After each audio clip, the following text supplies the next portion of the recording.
Imagine with me for a moment. That one moment we all must face, whether rich or poor, famous or forgotten. The moment when the very last breath slips out of your chest and your eyes open to another world. Most people think the scariest part of death is dying. But it's not. The real terror comes when you open your eyes on the other side and you realize you don't belong anywhere. Not in heaven. Not in hell. Just nowhere. I know that sounds hard to believe. We've all been told that after death it's one of two places, heaven or hell. But Scripture suggests something even more frightening. To be turned away from both. Picture it. You walk toward the golden gates, your heart full of hope, only to hear a voice thunder, "You don't belong here." The gates close slowly. The light fades. The angels turn their backs. Not out of hate, but because you were never truly one of them. So you turn around, thinking, at least there's still a place for me there. Even if it's fire, even if it's pain. But as you approach the pit, the demons laugh. Not even here. You're not one of us. And suddenly you find yourself cast into a vast emptiness. No light, no fire, no peace, no comfort. Just a silence that isn't silent at all. Because emptiness whispers. It whispers your name with 1,000 voices. The voices of chances you wasted, the warnings you ignored, the prayers you mocked. It doesn't strike your body, but it cuts through your soul. Regret becomes the fire that never goes out. I know some of you may be thinking, that's just fear-mongering. But let me share what I've seen in my years of ministry. I've sat beside men and women at the end of their lives, when they knew they had only days or hours left, and what haunted them wasn't death itself, it was the weight of regret. One man in his 70s whispered to me with trembling lips, "I went to church all my life, but I never gave him my heart. I always thought, one day I'll change. But now, I have no days left." I will never forget the fear in his eyes. Psychologists call this the theory of regret. Research shows that at the end of life, people don't regret the things they did wrong as much as they regret the things they never did. The decisions they never made, the chances they never took. Isn't that exactly what Scripture says? That lukewarm faith, half in, half out, is more dangerous than outright rejection? Think about it this way. Have you ever watched a sunset? The light lingers on the horizon, not fully day, not fully night. And for a while you think that glow will last forever. But then, suddenly, it's gone. Many of us live our lives in that twilight, not fully in the light, not fully in the dark, just lukewarm. And we think we'll have time. But when the night falls, it's too late.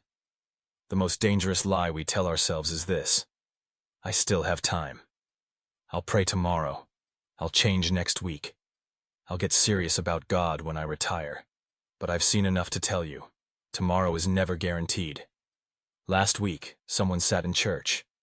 This week, I officiated their funeral. Life is that fragile. Now hear me clearly. I don't share this to scare you. I share it because truth itself is an act of love. When a father sees his child running toward the edge of a cliff, he doesn't whisper gently. He shouts, "Stop!" The warning isn't hatred, it's love. And if you're hearing this right now, it means there's still hope. As long as you're breathing, you still have a choice. The question isn't, how many times have I gone to church? Or, how many verses have I read? The real question is, whose heart do I belong to? Heaven doesn't need filled pews. Heaven welcomes surrendered hearts. So let me speak to you as a friend, maybe as someone close to your own age. After 50, 60 years of life, we start to think differently about what really matters. About legacy. About where our soul goes when all of this ends. If this message finds you today, don't brush it off. Take it as a gift. A reminder that as long as you have breath, you still have time. But time doesn't wait forever. Many of us think, as long as I don't do evil, as long as I don't kill or steal, surely God will let me into heaven. But my friends, that's not enough. The question isn't just about avoiding evil. It's about giving your whole heart. Scripture doesn't say, be lukewarm, stay in the middle. Quite the opposite. In Revelation, God says, "Because you are lukewarm, neither hot nor cold, I am about to spit you out of my mouth." In other words, half-hearted faith, half believing, half ignoring, is more dangerous than outright rejection. I remember visiting an 80-year-old woman in the hospital. She had been in church her whole life, but when she grabbed my hand, she whispered, "Pastor, I'm afraid. I'm afraid because I was never sure I truly belonged to him." She wasn't a bad person. Everyone admired her kindness. But deep inside, she knew she had lived lukewarm. She went through the motions, but never surrendered her heart. What terrified her wasn't death itself, but the emptiness waiting afterward. And I believe many of us feel the same. Maybe you attend church, sing hymns, read a few verses. But when you go home, you live as if you never heard the word at all. Faith becomes like a coat.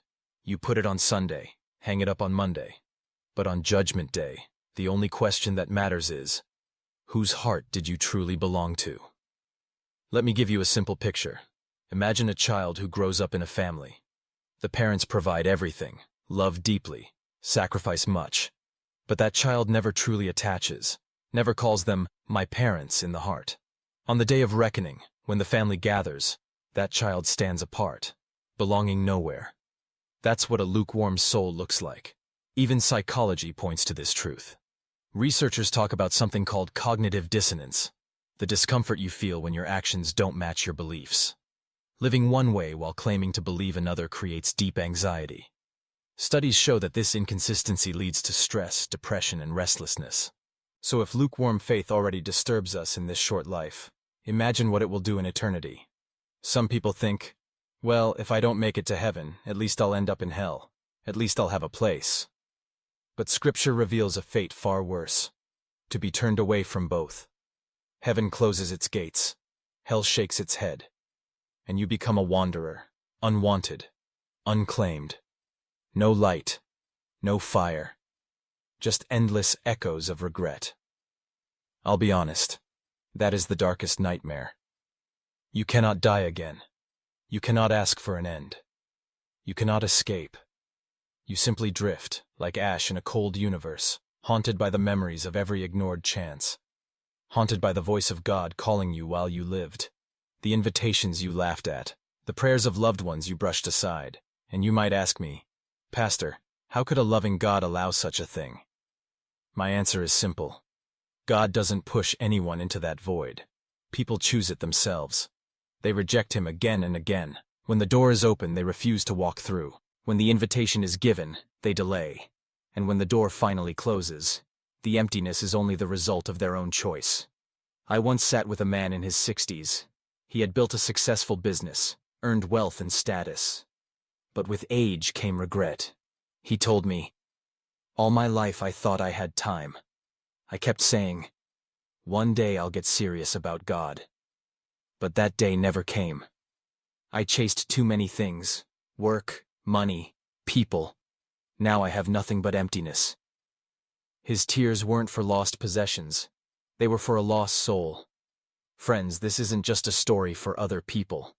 This touches us directly. How many times have we postponed prayer? How many times have we heard a message and scrolled past it thinking, I'll change tomorrow? How many times have we worn the lukewarm coat, half in, half out, pretending we still had time? But Scripture is clear. There is no gray area on Judgment Day. So pause with me. Ask yourself honestly, if tonight were your last breath, where would your soul go? Would heaven embrace you, or would you fall into the void, rejected by both heaven and hell? Now, picture with me the greatest courtroom in all of history. No human judge, no lawyers, no appeals. Only one king, seated on the throne of justice, and there you stand. The angels open the book of life. Name after name is read aloud. One steps into the light, embraced by heaven. Another is welcomed into glory. Then they turn to your page, and it's empty. Your name is not there. You look up, hoping for recognition. But the king's eyes do not know you. The angels close the book, and you hear the most devastating words. You never belonged to me. Hell does not reach for you either. Both sides refuse. And suddenly, you are cast into a place with no ground, no walls, no fire, no warmth, just endless nothingness. Let this sink in. Physical pain can fade, the body adapts. But regret? Regret cuts deeper than fire. Psychologists call it the pain of regret. It doesn't tear the flesh, it eats away at the soul. And in eternity, that pain never ends. I once sat beside a man in his 70s, whispering with trembling lips, if only I had chosen earlier.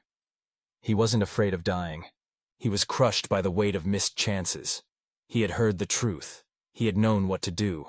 But he always said, tomorrow. And tomorrow never came. Friends, Judgment Day is no fairy tale. It is a trial where every secret is exposed. Scripture says every word spoken in the dark, every hidden deed, even the silent thoughts of the heart, will all be revealed. Imagine billions standing in silence, heaven blazing on one side, hell roaring on the other, and you, alone in the middle. Not claimed by heaven, not wanted by hell. That is the worst fate of all. No fire to burn you, no light to guide you. Only emptiness, colder than ice, heavier than flames. And the cruelest part? You cannot end it. You cannot beg for death. You cannot escape. You are left adrift, a forgotten shadow, haunted by the echoes of your own past. And all because of one belief. I still have time. You told yourself, one day I'll change, one day I'll pray, one day I'll surrender. But that day never came. I know this sounds heavy. But please hear me. This is not hatred. This is love. Just as a siren blares before a storm, the sound is harsh. But it saves lives.